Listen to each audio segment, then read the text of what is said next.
Oke, Assalamualaikum warahmatullahi wabarakatuh. Untuk pertemuan 12 hari ini, untuk mata kuliah interaksi manusia dan komputer, kita masuk ke materi aspek ergonomik. Aspek ergonomik adalah sebuah faktor kenyamanan kerja yang mempunyai pengaruh nyata dalam hal peningkatan maupun penurunan efisiensi dan efektivitas kita dalam bekerja ya. Adapun untuk beberapa aspek yang berhubungan dengan ergonomik itu ada 7 poin. Yang pertama, ada pengukuran dan antropometrik. Yang kedua, aspek ergonomik dari stasiun kerja. Lalu ketiga, pencahayaan. 4, suhu dan kualitas udara. Lalu gangguan suara. Keenam, kesehatan dan keamanan kerja. Yang ketujuh, kebiasaan dalam bekerja.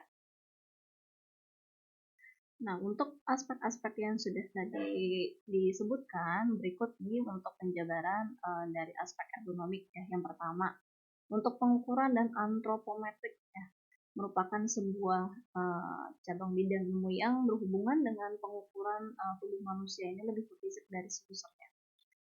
Misalnya tinggi badan dan jangkauan tangan. Nah, tujuan untuk kita mempelajari antropometrik adalah agar mendapatkan keseimbangan antara teori yang diperoleh dari sejumlah acuan dan suasana kerja yang sebenarnya, sehingga kenyamanan kerja pun kita peroleh. Yang kedua, aspek ergonomik dari stasiun kerja atau tempat kita, tempat atau media kita dalam bekerja. Yang pertama, pemasukan data. Nah, untuk pemasukan data, ini pekerjaannya biasanya berorientasi pada hard copy. Ya. Lebih banyak memerlukan pengetikan dalam pekerjaan orientasi hard copy ini daripada melihat ke layar tampilan komputernya. Nah, dibutuhkanlah untuk di dalam pekerjaan seperti ini, operator harus membutuhkan kursi yang baik, yang dapat diatur, lalu keyboard yang dapat diatur, posisi dokumen yang tepat, dan kualitas dokumen sumber yang baik. Yang B, akuisisi data dan pengolahan kata.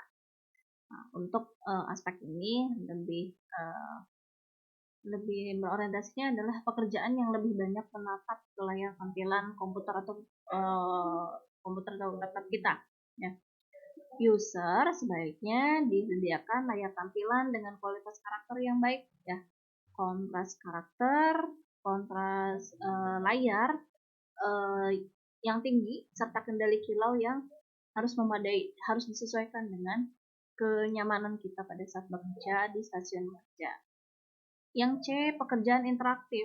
Di sini merupakan pekerjaan yang si user tersebut tidak diam di tempat itu saja, tapi dia bergerak dalam pekerjaannya. Jadi dia mobile pekerjaannya. Misalnya dalam pekerjaan teknisi dalam sebuah kantor atau kampus, misalnya dalam perbaikan jaringan ataupun perbaikan sarana prasarana yang terkait dengan teknologi seperti komputer, lalu perangkat-perangkat teknologi lainnya. Yang ketiga, pencahayaan. Di aspek ini, untuk menghindari adanya kilau yang ditimbulkan oleh layar monitor adalah caranya dengan memasang filter anti kilau dan pengaturan pencahayaan di laptop atau komputer kita ya. Tujuannya agar perancangan pencahayaan mengenai peletakan layar monitor antara lain faktornya seperti ini untuk tujuan-tujuannya ya. Agar menghindarkan user dari cahaya yang terang secara langsung maupun pantulannya ya. Lalu menghindari adanya kecerahan pada bagian depan user yang berlebihan dibandingkan kecerahan layar monitor. Yang C, memberikan keyakinan bahwa adanya pencahayaan yang cukup untuk pekerjaan yang tidak menggunakan layar monitor.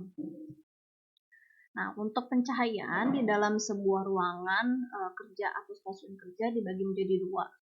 Yang pertama, cahaya tak langsung dan cahaya langsung. Nah, untuk contoh tata letak layar monitor yang menyebabkan silau ini seperti ini ya. Ini ada di sebuah stasiun kerja atau tempat kerja kita, di mana untuk segi pencahayaannya terpantul dari manapun sumbernya ya, itu dari sumbernya dari layar monitor ataupun dari sumbernya yang dari luar, sehingga mengenai kita, mengenai kontak mata kita ketika kita bekerja. Lalu yang keempat, suhu dan kualitas udara. Suhu dan kelembapan juga merupakan faktor penting kita ya, dalam kenyamanan kita bekerja dan juga dalam konsentrasi kita dalam bekerja. Suhu dengan udaranya yang panas itu membuat konsentrasi kita dan juga kenyamanan kita juga menjadi berkurang.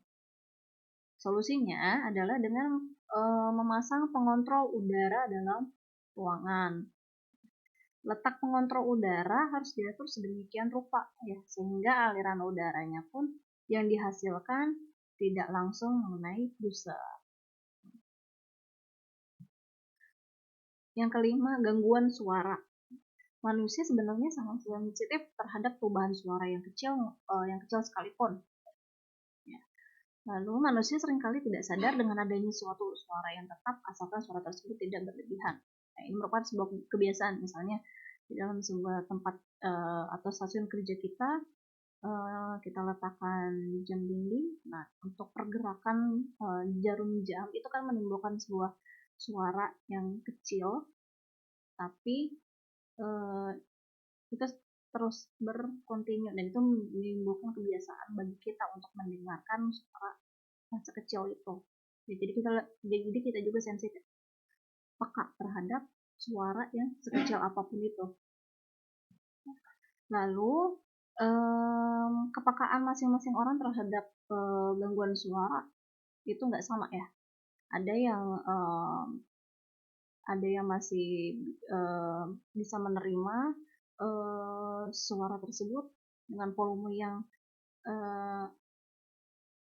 atau menerima perubahan suara yang dari keras dan tinggi rendah itu secara tidak beraturan. Itu ada yang tidak sensitif, ada yang sensitif. Yang keenam, kesehatan dan kenyamanan kerja. Aspek keamanan dan kenyamanan kerja dapat dipengaruhi juga dengan kondisi umum kesehatan user ataupun seseorang. Nah, rutinitas pekerjaan juga dapat menyebabkan penurunan kondisi kesehatan seseorang.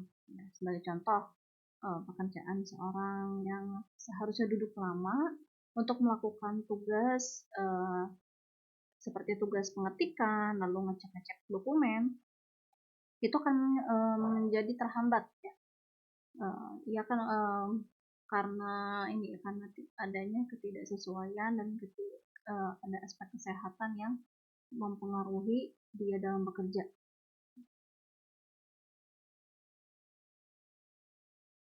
Yang ketujuh, kebiasaan dalam bekerja.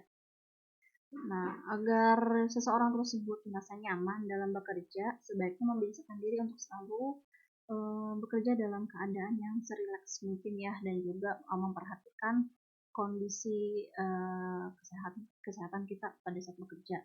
Lalu posisi duduk ketika kita bekerja juga harus kita perhatikan ya, agar tidak mengalami kelelahan.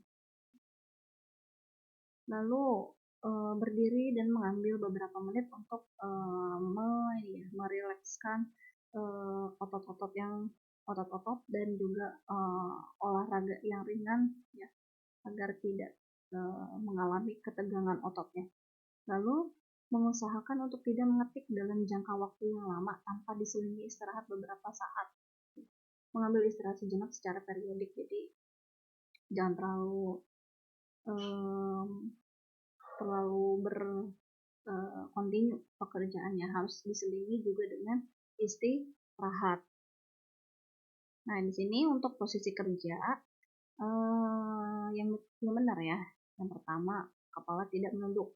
Jadi kalau misalnya ketika kita bekerja, kalau kelamaan kepalanya juga menunduk juga nggak sehat untuk kesehatan kita ya, dan menimbulkan ketidaknyamanan kita dalam bekerja.